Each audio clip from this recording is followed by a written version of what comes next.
Welcome into the PFF NFL Podcast. Steve Palazzolo back here with Sam Monson. A beautiful Monday morning. How you doing, Sam? Good, Steve. How about you? Doing great. Game of Thrones is over. It is. We scare people by spoilers. We can't. People get really mad. Oh, I tweeted yesterday. All I tweeted was, you guys are going to be upset about the ending to Game of Thrones, and somebody's like, that's it. That counts as a spoiler. You did that way before the thing. Oh, yeah. This was at like 5 o'clock. Right. And I think people assumed that I was like surfing the web for all the spoiler stuff, and I was just saying you're going to be mad. You're going to be mad no matter what happens. You were just making a bad joke. Yes. Which is what you do. No, I have good jokes, but that was when it was the truth. People Everybody was upset. need to calm down about the whole concept of spoilers. Listen, I watch Game of Thrones. It's on at 9 o'clock Eastern. I probably watch it between 10 and 11 every week because my wife's just never. People she's always trying to get a bunch of stuff done before we settle in and do it. So I just don't go on social media. There is a degree of personal responsibility to avoiding spoilers, right? Yeah. Usually what I do is record the thing and I watch it the next night just because there's stuff happening Sunday evenings. Right. Yesterday, I was like, no, because you and Austin Gale will ruin it all Monday morning. So I'm going to have to watch it Sunday night. Yeah, you got to watch it Sunday night. So I watched it. But if we hadn't ruined it for you, would you just not be on Twitter all day and you'd be seeing memes left and right? But the point is, it would be my fault, right? I know that's happening, so I have to watch it Sunday night so I can come in on Monday and be prepared to relive the thing along with everybody else. If I didn't do that, it would be my fault. You can't go, right. You can't just go, no, sorry, the entire office can't talk about Game of Thrones because I haven't seen it yet. It doesn't matter because they say that's the last show we're all going to watch together. Is it? For whatever it's worth. I don't know. What about, isn't Amazon like doing their own version of the Lord of the Rings series? That could be the new one. I have no idea. I think they are. This podcast is going to go off the rails if we stay on this any longer. Okay. Change. Most importantly, here's what we're doing. The Jets general manager job is open. It is. I think this is a golden opportunity for me to throw my name in the hat. In the ring. Okay. My name's in there. This is a messed up metaphor. Well, my name's out there for the Jets GM job. Yeah? Yeah. I'm just putting it out there. It's a kind of weird falling upwards, right? To get passed over for the Bengals defensive coordinator job. I don't know if that's falling upwards. Now you want to be I don't know GM? I don't know if it's upwards. It's a Jets job. Yeah, but the whole point is you can come in and fix it, right? This is the job itself isn't bad. It's just that it's based off what I'm doing here at PFF. This is a lateral move at worst. Well, then why are you? Well, it's probably going to pay a little bit more. That's why. Well, but as far as what I'm doing, what I'm contributing to the game of football. When you did your Bengals defensive coordinator pitch, you had a whole spiel planned out. Yeah. Now you made a mess of it because you didn't roll the minivan down to the stadium and pitch them this stuff. You just kind of threw it out there on the podcast and expected that would be good enough. Well, they obviously listen. Well, still, you need to, this is a person-to-person industry, Steve. Yeah. You understand how the Old Boys Network works. You think I need to drive up to the Meadowlands? I think you need to be there in person to give them this. But anyway, let's lay the groundwork. My point generally is that where's your pitch? We're gonna do it right here. Well, come on, give me. What do you got? You want me to start, or with the Bengals thing? You were asking me questions. You were kind of leading me along. Let me start with this. Christopher Johnson, acting owner for the Jets. He's looking for a strategic thinker, a communicator, and a collaborator. Okay. Nothing sums me up better than those 3 phrases, those 4 words.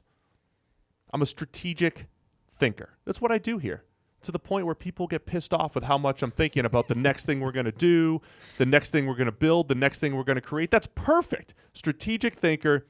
All I'm thinking about all day is how we're going to take this PFF data and spin it forward and evaluate players at the pro and college level and make better decisions. It's a big part of my big secret gig right now that I'm moving forward. They're moving me upstairs in the building here because of my strategic thinking. They are. Not quickly enough, but they are moving you upstairs. So you and I sit right across from each other. That is no longer going to be the case, probably as of next week. Yeah. Because of my strategic thinking. And when you get moved upstairs, I'm going to take your spot because you have the corner. I have the prime spot here. Right. That's another. I should throw that on the resume. I got a prime spot, prime real estate in the PFF Not sure that's towers. In your case. Okay, so all right, I'll give you strategic thinker. Fine. Communicator. Yeah, you sit here and talk. I am the face of PFF TV. One of them. Okay. Collaborator. Sure. All right. All right. So, okay. All I do is collaborate here. So you take Christopher Johnson's 3-word generic job description, but what's your plan? Well, we got to start by building around Sam Darnold. Okay. Sam Darnold's our guy. Right. Okay. We're going to invest.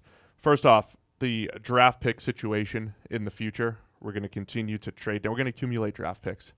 We're going to accumulate. We're going to understand that we're not going to hit on every single pick, though we are going to raise the hit rate. The goal is to just raise the hit rate by a few percentage points over the next few years, but accumulate more picks. We will find players. We got to add depth to this roster and build around Sam Darnold. So that's the first part, offensively. Okay. Defensively, we're going to go back and trade down instead of drafting Quinnen Williams. Can we do that? No. No, we're going to build with what we have here. Quinn, I mean, he's a foundational piece. Quinnen's a great foundational piece. We might need to lock up Leonard Williams, and we've already got Henry Anderson locked up. Yeah, Henry's the big piece, obviously. Are you going to be able to work well, hand in hand with Adam Gase? Because that's got to be a critical Absolutely. I don't want to listen. Did you hear or read Adam the report? Gase had PFF data. He knows. Right. Did you read the report that was was kind of documenting quite how chaotic and bad the relationship between Adam Gase and the outgoing GM became, it became so bad that apparently Adam Gase began passively aggressively rearranging the furniture in the draft room. Really? So it seems. I could deal with that. I can work with Gase. I don't have great furniture expectations. So apparently he was upset that he was basically not given a voice in the whole pre-draft process. And basically, here we go. It pissed Adam off, a source said. Mike didn't want him to speak up too much. It's a weird philosophy. Where we go? As a result, Gase largely washed his hands of the process. As they were setting up for the 3 days of picking players in April, Gase found that the seat reserved for him next to the CEO, Christopher Johnson, was within range of the war room camera they had placed for the weekend. He literally took his seat and moved it out of the camera's view. The current team employee that was in the room said. Why didn't he want to be on camera? That was extreme. Because they'd cut him out of the process. So he didn't want to be tarred with the brush of this is what they're doing. Quinnen Williams. Right. Interesting. So he took his seat, took it out of shot. Well, I'm a collaborator, so I'm going to start doing that if you take this podcast off the rails. I'm just going to move out of shot. Move my chair. You want no part of it. All right. Steve Palazzolo podcast right here. And I'm pushing for the Jets job. So here's what we're going to do. We're going to build around Sam Darnold. Le'Veon Bell, trading block. He's out there. Who wants him? Who are we going to sucker in? Raiders? Mayock, get on the horn right now. You want Le'Veon Bell. You got Josh Jacobs.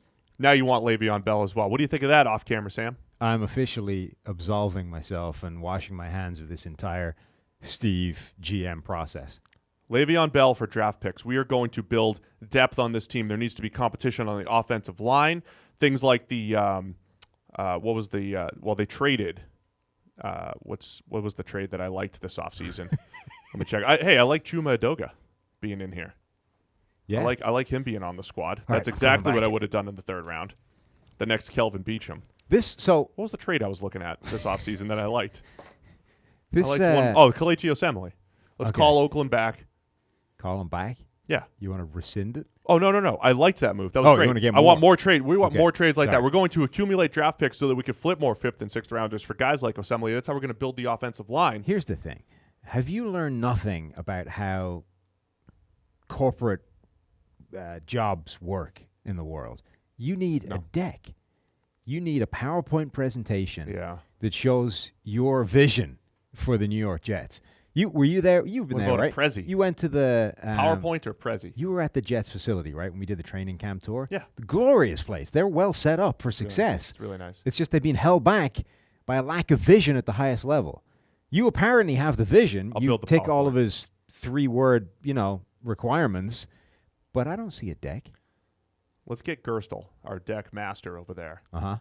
If he helps me out, I will get this job. If he can just pull my thoughts together. You need a presentation. I'm a collaborator. Right. I need people to help me out / do work for me. You need to be able to roll into the facility with your PowerPoint presentation, ideally a laptop that's going to work and show it. My laptop's good. And then I'm a vision setter. I set the vision. Other people put it into a deck for me. Okay. Historically. But, you're going to need the deck. I don't care who does it. Okay. You're just going to need one. Okay, we're going to work on that. See, this would have been better if you'd had the deck. You could have thrown it on Parker between updates and rebooting and walked everybody through it. But instead, you don't have it. You just, I don't see you getting this job without the deck. 90% of our listeners are listeners and not viewers, so I need to paint a picture more than I need to describe it on Parker here. Okay. I just, not so much for the listeners, but for, the Jets listeners, the actual people in the building that are going to give you this job. They're going to need the deck. They'll get one. And you're deckless at the moment. They'll get one when I drop it off at the Meadowlands. Hard copy, too. Yeah. Drop off a hard copy. So, we got a lot to build around Sam Darnold. Yeah. We're going to continue to accumulate wide receivers. We're going to it's just going to be a bunch of accumulation of receivers, playmakers in general, and offensive linemen. I know that Chris Herndon is the starting tight end. I know that that's a thing. Huh. We want to upgrade that position, though. He was all right last year, but we're going to continue to upgrade at tight end. We're going to get rid of Jordan Leggett, one of the backup tight ends. Okay. Not a big fan. Right. We're going to trade Le'Veon Bell. He's on the block. You're going to trade him? Yeah, I'm going to call Mayock later today, see if he's interested. Okay. Look, if I roll in with the deck with the trade that's already ready to go of Le'Veon Bell that's going to bring in assets, I mean, so how could you not? The upshot of your plan is you're going to bring in better players across the board, except Le'Veon Bell, who you're going to ship out because he's a running back. Correct. Okay. Because we don't need Le'Veon Bell. So, all right. Fun though it is to walk through this lunacy. Let's talk a little bit about the Le'Veon Bell thing, right? Because that came up a couple of times, this idea that the Jets could trade him away after just signing him to this giant contract that everybody said was silly in the first place. That might not be the craziest thing in the world for them to do. Remember when the Browns took a lot of they got a lot of credit from some quarters for essentially buying a draft pick from the Houston Texans, right? They traded for Brock Osweiler and picked up the giant contract in order to get the second-round pick that was part of the trade. And then obviously they got rid of Brock Osweiler because he sucks. And it was essentially just buying a draft pick. The Jets really effectively would be doing the same thing. They would sign Le'Veon Bell to this monster contract in free agency and then ultimately flip him for the amount they paid him in guaranteed money. Somebody takes over a contract that's less egregious than it would have been signing him as a free agent because a ton of the guaranteed money has been taken care of by the Jets, and they give up a draft pick to get him. So the Jets essentially would be doing the same trick. It's like a different methodology, but they'd be buying a draft pick by expending a ton of guaranteed money on a guy that they could get rid of. I would explore this strategy further in general. Because buying draft picks. Yes. And I know the reasoning against it is, well, how much is that second rounder, say, really worth? He's not worth $15 million or $20 million, which is true. But the accumulation of draft pick assets is extremely valuable. So it's not so much that particular pick, it's the fact that you have many picks. Right. Then you start to manipulate. You could trade up when you need to, trade down when you need to. People, I think, trade for players when you want. People, I think, look at this the wrong way where they say, well, who did that second-round pick turn into? You're like, okay, look. You could look at it that way and say, overall, then it's not worth it because, you essentially missed on the pick. But the point is, drafting generally is still such a low percentage enterprise that you need more opportunities so that when you do hit, it makes a huge difference. Well, so I don't think you can look at it at who did that guy turn into, because automatically everybody is bad at turning one pick into one star. Yeah, not in a one-to-one. You just need more shots at it. But the way we broke down Seattle a few weeks ago when we said, hey, they gave up this first overall pick for these 6 players. Right. And over time, it's like, all right, if 2 out of those 6 hit, that's worth it. That's the point there. I think there is a viable strategy for these teams like the Jets, who came into the offseason with a ton of cap space, like the Colts and a few other teams that had $60, $70, $80 million worth of cap space. If there are not players to spend that money on, how do you spend it? Do you spend money and then manipulate the system to pick up draft picks? I think it's absolutely something teams should explore, and I will as the Jets general manager. And they did sign and extend a few of their own players, so it's they've done a lot of that work. Right. Now they're still left with this huge chunk of money. What do you do with it? Buying a draft pick is not a terrible way to spend that money. Think anybody will take C.J. Mosley off my hands too? No. While we're here? No.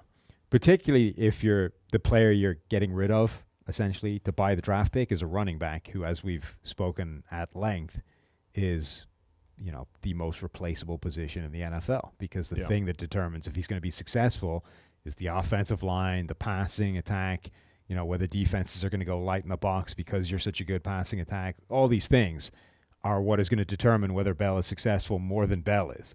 I spoke at the Cool Clinic the other night. What is the Cool Clinic, Steve? Offensive line clinic without a voice crack. Yeah. Offensive Did line you speak coaches like that when you gave your my voice didn't crack at all. Okay, perfect. This is my third time as a keynote speaker. The Cool Clinic, offensive line. These guys that are all about finishing and talking schematics left and right. And I had a whole slide that said, "Do running backs matter?" Question mark. And it was appealing to the audience. I was like, I'll have you guys know that your guys do all the work and running backs take all the credit. I think maybe my favorite anecdote about your Cool Clinic experience is, so Paul Alexander was there, right? Yes. The former right former Bengals and Dallas Cowboys offensive line coach. And what does Paul Alexander call you? Oh, he called me Sam. He had us flipped for probably 5 years as far as names go. I did correct him, though. I had to set the record straight this time around. Yeah, you'd let it go on long enough. And then the highlight every year is getting introduced by Bob Wiley. Oh, yeah. Very famous Bob Wiley. Set hut, the gut moving and all that stuff. So Bob's always excited. They were selling mugs of the Set Hut gut thing. Yeah. I got a point. We'll point people to it. We need to find those. I think it's you just didn't get any. He's just on the side. Yeah, there was nobody at the table working the table to sell them. We'll buy some for the office. We need to find them independent of the table now. But Bob's a great guy. He'll always interrupt me and be like, "Oh, you guys had us number 2 last year, and I'm getting fired." And it's true. Anyway, my point was to name drop the fact that I was a 3-time keynote speaker at the Cool Clinic. Throw that on the Jets resume as well. Speaking to all these offensive line guys, and I was saying, it's the O-line that is essentially more responsible for running back production than the running back himself. It's a fascinating discussion with Le'Veon Bell, what the Jets want to do. A big part of this rift, if you guys haven't kept up with it, the fact that Adam Gase didn't want to spend a ton of money on Le'Veon Bell, which we think is, which we are in agreement with He's Adam made Gase. some interesting decisions in the past when it comes to running backs. I mean, they shipped off Jay Ajayi after his sort of breakout where he looked like a phenomenal running back, decided they were legitimately better off without him.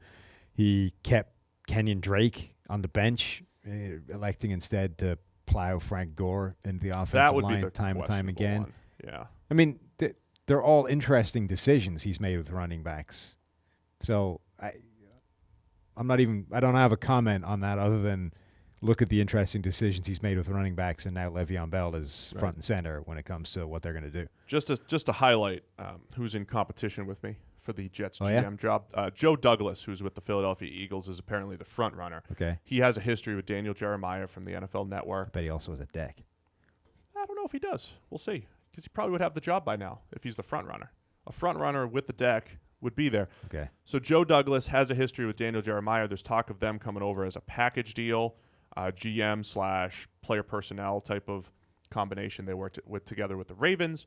And then with the strategic thinker comments, I think that's what opened the door for Peyton Manning to be in discussions here for the general. You didn't know that? No. He's in the GM discussion here. Peyton Manning is in the GM. So it's Joe Douglas, Peyton Manning, Steve Palazzolo. We're all in the mix here together.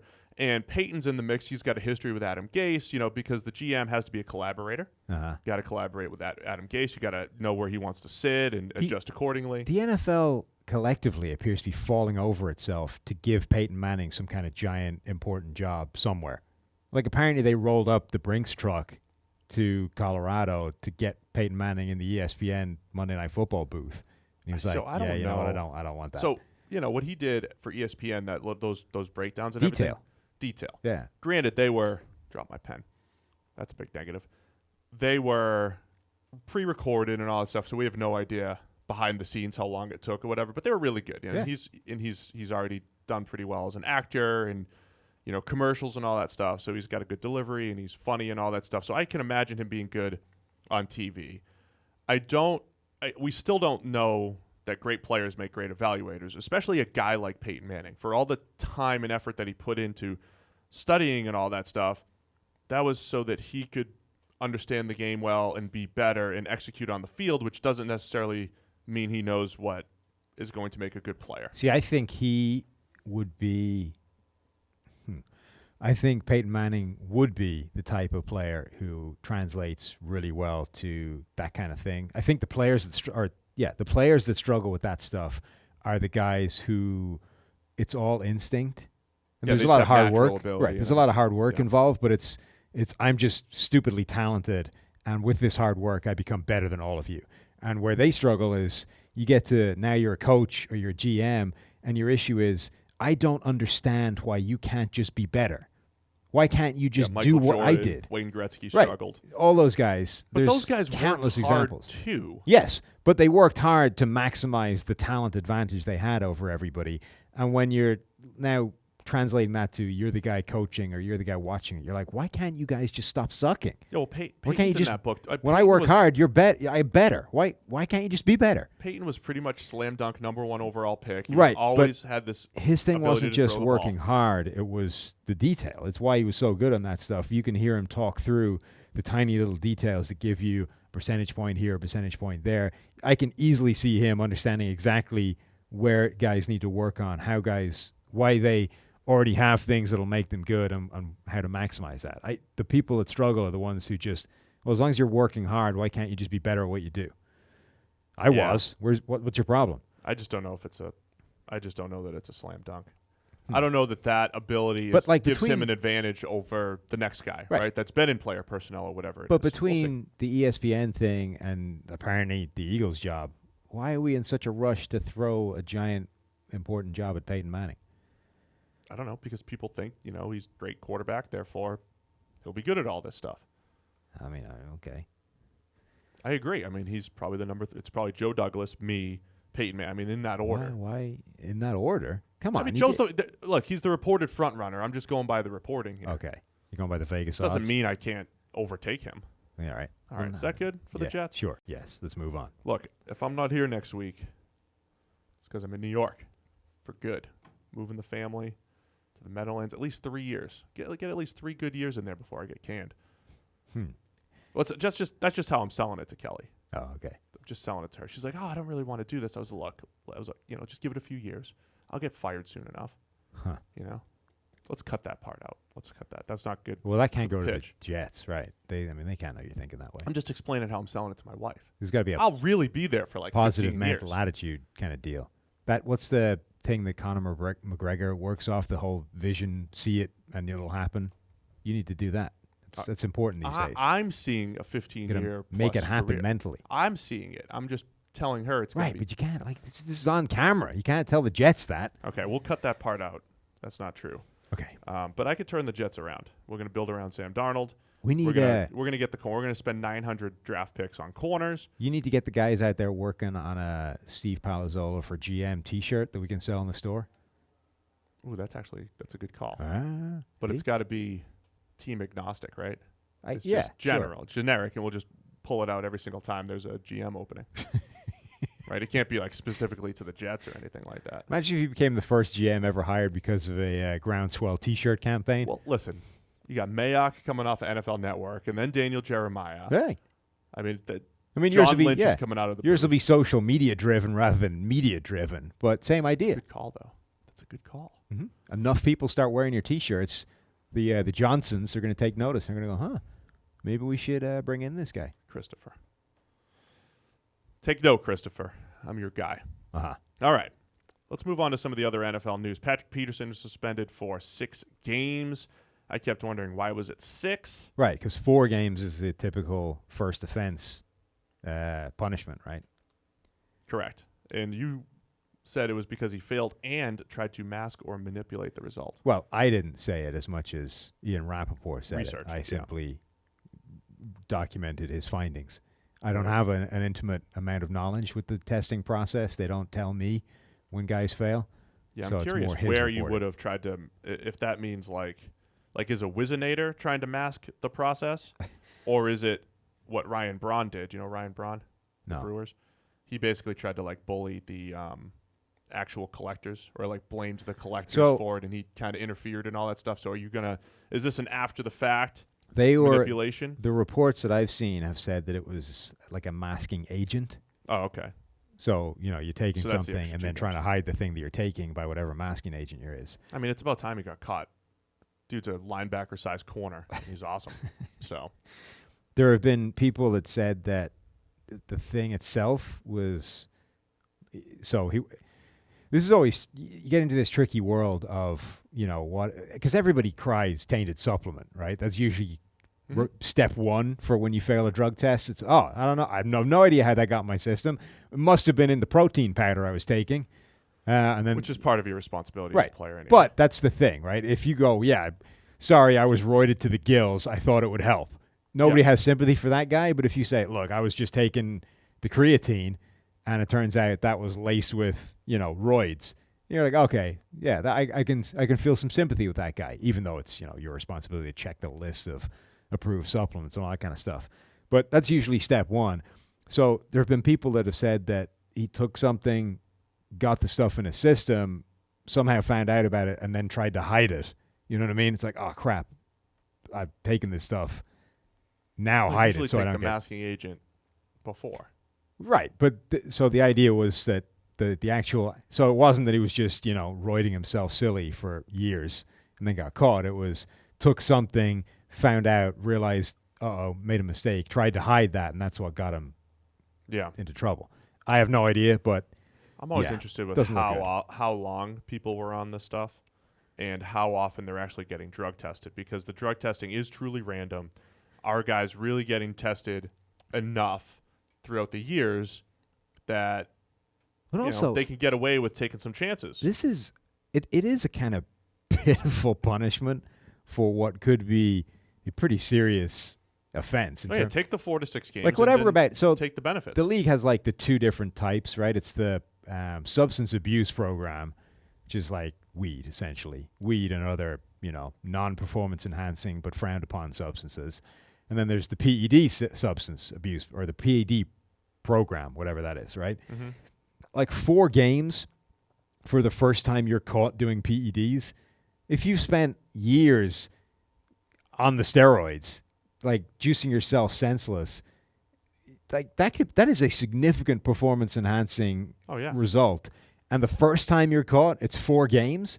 Like, dude, you take the first 4 games of the season, that could benefit you over the year. Do it every contract year. I chill for the first 4 games, come back. I only have to play a 12-game season, and I'm firing on all cylinders because I spent the last 2 years roided out of my mind. It's an interesting dynamic where historically in baseball, there's just this black mark against guys that get caught because everybody's, the records and this and that. And then in football, it's like, he served his time. Right. It's always kind of been that way. So people forget more in football. Anyway, Patrick Peterson's out 6 games. What does this mean for the Cardinals? They went from the situation where Byron Murphy, their second-round pick, who we loved and is a great scheme fit, is finally the second guy to Patrick Peterson, and now he has to be number 1. Right, exactly. So it could have been Peterson and Murphy. It will be, at least after 6 games. They don't necessarily have a number 1 corner or track guy in the Vance Joseph system there, but essentially, you're not getting that Peterson-Murphy combination that we were hoping for coming out of the draft. At least for 6 games. So, a little bit of an issue for the Cardinals. Can we stay on the Cardinals for a little bit? Sure. So there's an article that went up on ProFootballFocus.com this week talking about David Johnson and the impact he could have within this system. And I think generally the Cliff Kingsbury offense is an interesting one to talk about, right? He comes from this air raid system, this Mike Leach lineage of, classic college spread offenses. The NFL has been trending more to spread concepts for years, and even within those ideas, there are these hyper spread systems that and that the air raid is one of those where it's 5 wide a ton of the time. The run game, Mike Leach is one of these coaches that talks about balance and how balance is not run pass. All the stuff we've been talking about. Balance is not run pass. Balance is just ensuring that you don't know what's coming. And they basically use the passing game to almost determine when they run the ball. We're not going to run the ball until the box count is beneficial, and then we'll run it. So you've got this system where Kingsbury's coming over from Texas Tech. You've got a quarterback, a new one that should be an upgrade. Kyler Murray, we thought, was a significantly better prospect coming out than Josh Rosen, hence the move that the Cardinals had to make. He has this added dimension with what he can do. rushing the ball as well as being an excellent passer of the football. They went hard to surround him with weapons in the draft. Andy Isabella, they got a ton of wide receivers to throw the ball to. You've got David Johnson, who in his breakout season was a phenomenal receiving back, and not just out of the backfield. His average depth of target was the highest we've seen from a running back. They were splitting him out wide, having him run legitimate wide receiver patterns, putting the ball downfield. Thank you, Bruce Arians. Right. So you've got suddenly all these pieces kind of aligning to be this really interesting system. Their offensive line still has a lot of question marks, but one, you've got Kyler Murray, who will mitigate a lot of offensive line problems in the same way Russell Wilson does, just by running around. Two, you've got the system, which does the same kind of thing. You have all these guys up. Generally helps. Well, you have all these guys up in Washington State under Mike Leach who don't ever give up any pressure because the ball is gone. It's just an endless sequence of quick passes. Those guys are not put under the same kind of pressure that you think of, say Aaron Rodgers at the other end of the scale. The Green Bay Packers, he holds the ball forever. Right, they have to deal with 3-second drops every time they're going back to pass block. Every time the Cardinals go back to pass block from now on, they're going to be dealing with like 1.5 seconds, the ball's gone. You could hold up for that length of time pass blocking on the edge. So suddenly you've got this. That's one job I will not be applying for. Good. Suddenly you've got this really intriguing set of things all coming together to make the Cardinals like a really interesting team to watch. So they were one of the worst teams to watch last year. Yeah. I also look at their personnel on the offensive line, and as bad as they were last year, right. It wouldn't surprise me if they did creep back toward average, even if they were running a more traditional type of system with guys like Mason Cole in year 2 and Justin Pugh. Again, it's like every year, is he healthy? And the trading for Marcus Gilbert, DJ Humphries has continued to improve. J.R. Sweezy's, Max Garcia. I mean, they've got some guys that can be. There's like a half decent offensive line in there somewhere. Yeah. It's just who knows if it'll actually come together that way. Now, I don't think that he's running the straight 10 personnel, which is 4 wide receivers. Yeah, there's no way. There's no way like pure unadulterated. Yeah, well, that's not what they did at Tech anyway, because he's run all sorts of different hybrids. But just the fact that he has a guy like Ricky Seals-Jones, who's listed as a tight end but was a receiver at Texas A&M, Charles Clay, who I know he's getting a little bit older, but back in the day at Tulsa was like Mr. Hybrid, halfback, tight end, and David Johnson. H-back, you've got a ton slot. of these David guys. Johnson. We mentioned we have Christian Kirk and Andy Isabella. What they're able to do, of course, Larry Fitzgerald, Hakeem Butler. I mean, they just have all sorts of different style playmakers. It is going to be fascinating to watch. Kingsbury, if you look at the quarterbacks he's worked with through the years, what a list. Case Keenum in college. So college Case Keenum when he was tearing it up. Setting records. Johnny Manziel during his 2-year, his Heisman Trophy run. And then at Texas Tech, he had Baker Mayfield for that one season. He had Patrick Mahomes. It is a fascinating list of some really good quarterbacks that he's worked with. And now that's not giving him credit for any of that stuff. Maybe you give him some credit for the Johnny Manziel and his development and Case Keenum's development. Baker he grabbed as a walk-on. He started as a walk-on true freshman, had a nice season in 2013. Mahomes, I guess he found and developed Mahomes, but he's got this history and track record of working with some of the best young quarterbacks in the NFL, in Case Keenum. Yeah, I just think it's going to be really fascinating to see this team. It would be interesting anyway, just with the guys they've collected in terms of personnel, the changes they've made there. Right. But this offensive system in the NFL, or what this offensive system looks like in the NFL, is going to be really, really interesting to watch, because it is, there is a fairly wide spectrum now of what NFL teams are doing from an offensive schematic point of view, right? There are still teams that, all at one end you've got the Baltimore Ravens with their run-heavy thing because they've got a quarterback that, isn't great passing the ball anymore. And even that, with Greg Roman's system, it's like a creative run-heavy system, so it's interesting in and of its own right, just different from everything else. But then you've got various spectrums of how spread-happy is this team, how kind of college-like is this offense, and then right the way at the other end of the scale, you've got Cliff Kingsbury's system and what that could be. Like that could be anywhere from, extreme college end of the spectrum to somewhere that's just, relatively extreme from the NFL side of things. Where it falls in the spectrum of what that offense could be is going to be interesting to watch, and then how successful that is at the NFL level. Oh, we'll be watching.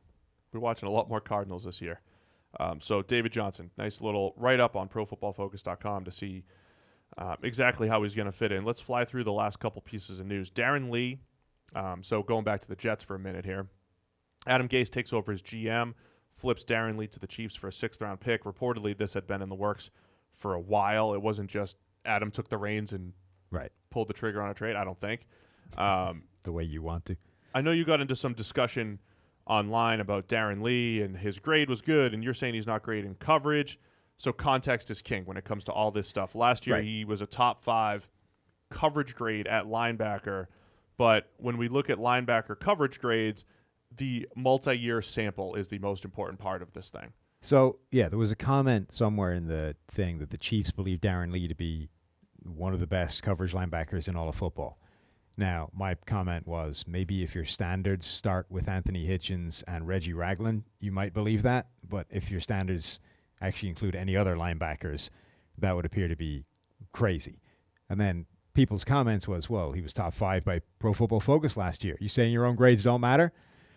No, the point is no. We're saying multiple years of grading. Right. Well, not even multiple. So dive deeper than that, right? The whole point is if you use one number for anything, it's silly. Use more than one number. Stick with the grades if you want. I don't care if you want to. You don't need to fold stats into this to make the argument.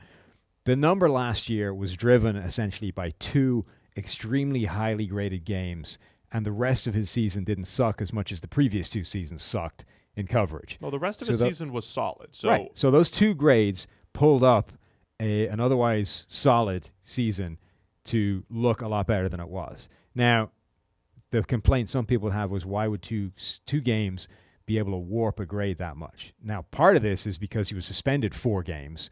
So it's not 2 out of 16, it's 2 out of 12, right? Which is a lot easier to warp. And 2, because the baseline outside of that wasn't as bad as it had been in previous seasons, right? The 2 years prior to that, his grades were in the 40s for coverage. So you've got like 1 year in the 40s, 2 year in the 40s.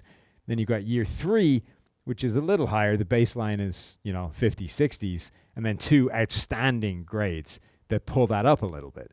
Now, if you want to look at just last year and the high grade because driven by those 2 really good games, I think you get fed a misrepresentation of what the broader context shows, which is a guy that has 2 years of terrible grading, 1 year of okay grading, and then 2 outstanding games. To me, if you're looking at what that would produce in 2019, you're still ending up below average at best. So it's the nature of numbers, though, Sam, is part of it's not. So I don't think it's a knock on the system as much as it's the nature of numbers. Okay, so we said that there were 2 great games that skewed things, right?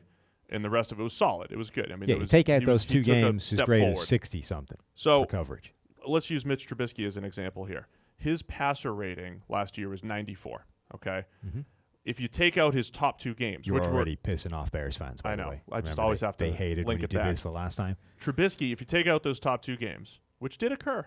They did. But you take them out, 6 touchdown game against Tampa Bay and a great game against the Detroit Lions where he had a passer rating above 150 and above 148 or whatever it was. He drops down to 84, so it drops 10 points, okay? In just those weeks, that ranks 30th in the NFL. The 94, though, where does that rank in the NFL? Let me see here. Going back. I should have started with this one. Yeah. The 94 ranked 17th. So he goes from 17th to 30th. And this is a guy that played 16 games and has, 500-plus attempts. So there's large data point. And this is just an example of numbers, okay?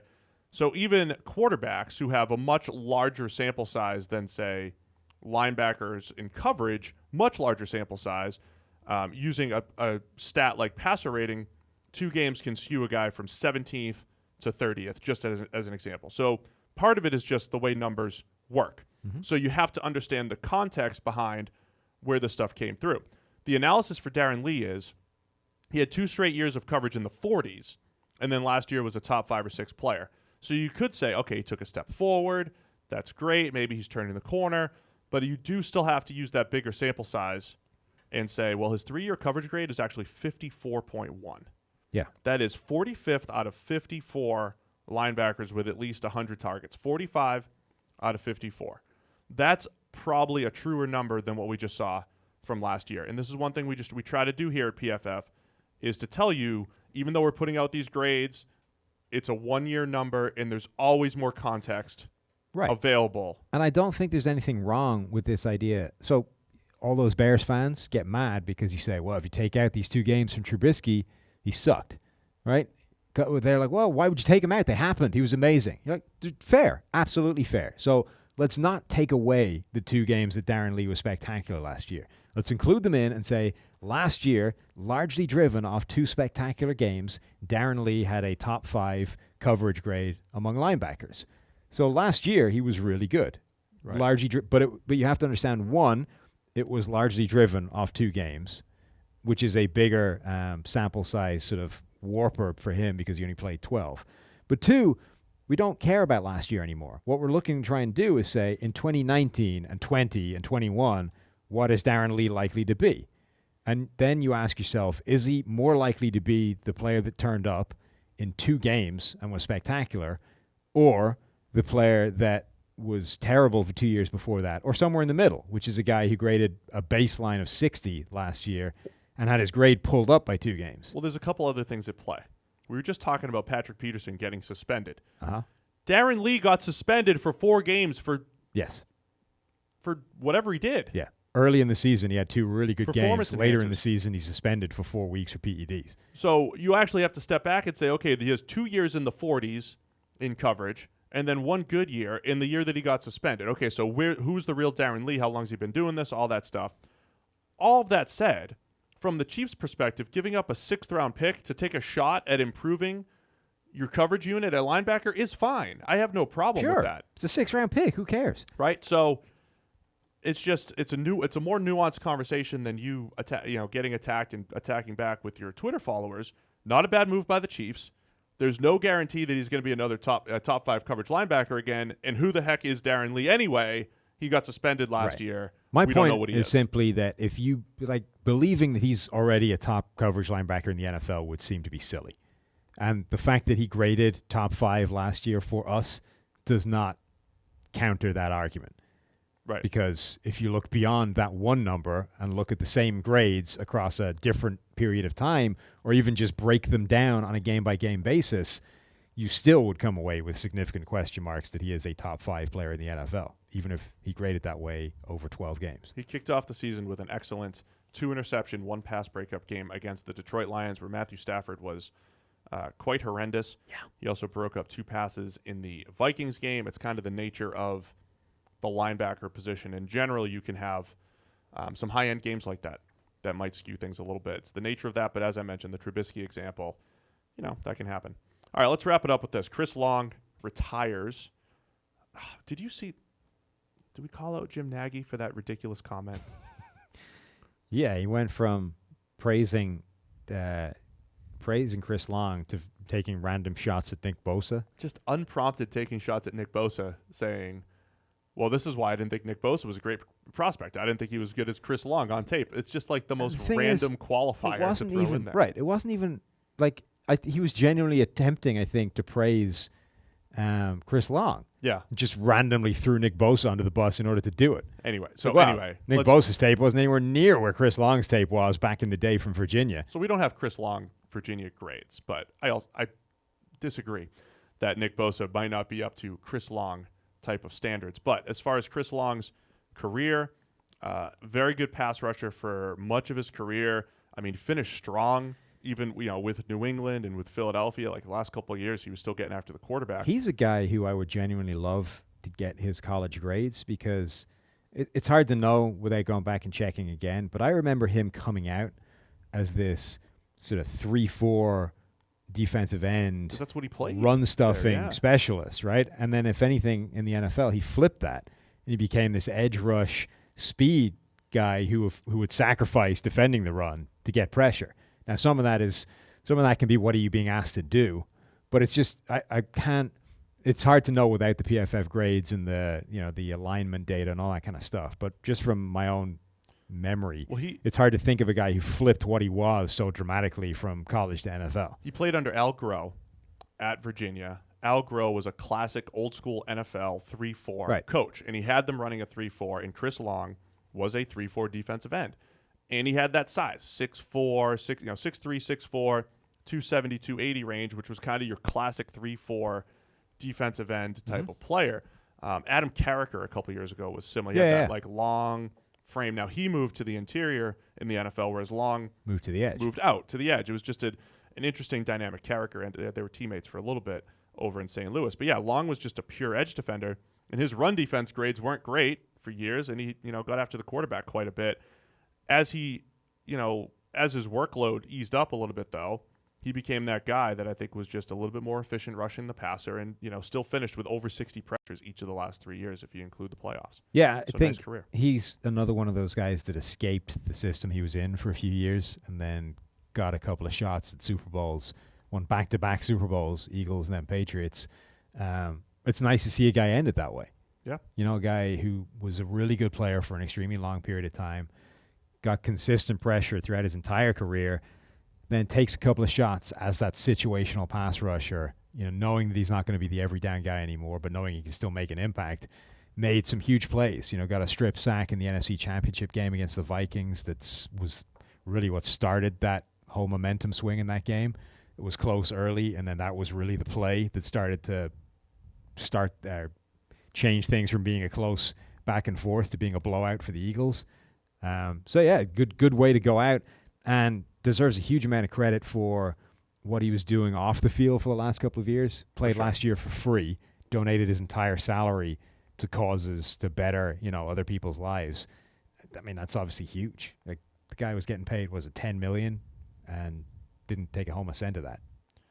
So good stuff, Chris Long. Nice career. One of the guys that we've got the full career graded. Oh, yeah. If you guys have Premium Stats, you guys can check it out. Premium Stats, all a part of your PFF Elite package. We good for today? Yeah. All right, so Tyler will cut up that top part. We'll fire it over to the Jets, and we'll just see. Maybe I won't be here. Maybe I won't be here next week if they call back. Let's turn that around pretty quickly. I'll get the deck going, see if the Jets come calling. Yeah. What? No. I'm less confident in this job opportunity than the Bengals DC. I think I thought your shot at that was better. That's a bigger job. Right. You feel less prepared for this one than you were for the Bengals DC. You were, reinventing coverages and all kinds of stuff for that. Here you just, I don't know, it doesn't feel as concrete. It's a little generic. Yeah. You didn't give me the lead. You're putting the general in general manager. I'm just not sure that's the way to go. Well, I'm a collaborator, so I'm going to need help from everyone else. Sure. But I'm going to pull it all together in the end. Just doesn't seem like the strongest pitch in the world. Well, there's always the next job. I'm going to come in and lean on everybody else, and that's how we're going to get this thing done. Yeah, you have to admit that you don't have all the answers. Nobody does that, though. I know. Changing the game here. All right, guys. We'll be back next week. We'll see. We'll see if we'll be back. Sam will at least be back here next week for the PFF podcast. Thank you guys for tuning in. Be sure to get to ProFootballFocus.com as we continue to discuss all NFL news throughout the offseason. And don't forget to get your PFF Edge or Elite package because you get 365 days of access. And right now is the time to tune in. Look, Jeff Ratcliffe's top 200 PPR rankings just came out. Yeah. So it's fantasy season. You get in just before the fantasy season starts. You get all the way through the season.